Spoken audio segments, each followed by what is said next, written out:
I'm going to explain gerrymandering to you in a way that I promise you'll be able to understand. With all the recent headlines about gerrymandering, it's really important to understand not only what it is, but how it happens. And if you haven't understood it until this point, you just know that it exists, that's okay. There's no shame in that, but I will teach you how it works. So we're going to start with a very even population map. Each of these squares represents one person, and each of these people are likely to be voting for either light gray or dark gray. And as you can see, just by looking at this square, dark gray has the most votes. And if we were to make 3 districts in this area, you would think that dark gray would have 2 of them and light gray would only have 1. But there are ways to draw the district lines where light gray will win every time. And the way that works is you condense all of the residents of one voter group into one district. And then all the remaining people of that group are then lumped into much larger districts that contain more voters of the other group. So in plain English, in this example, District 3 took most of the dark gray voters and just lumped them all in one district. And all of the rest of the dark gray voters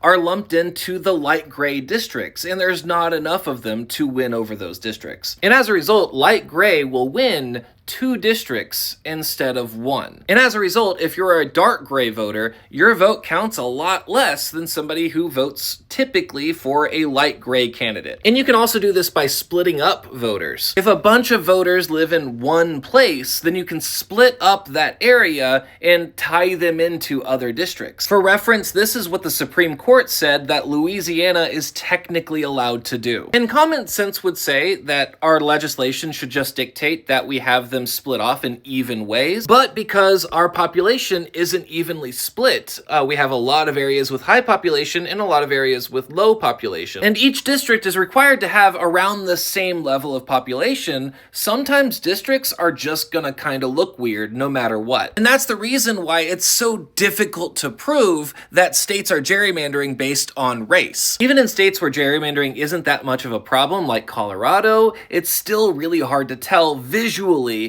whether or not it's gerrymandered. You just kind of have to run the numbers to see if there's any group of people who's being disenfranchised. And by the way, most of these screenshots were taken from my book, Quick Before You Vote, and that's actually included for free if you have a subscription here. And this place right here is also how my channel stays alive. So if you find my content useful, every subscription helps a lot.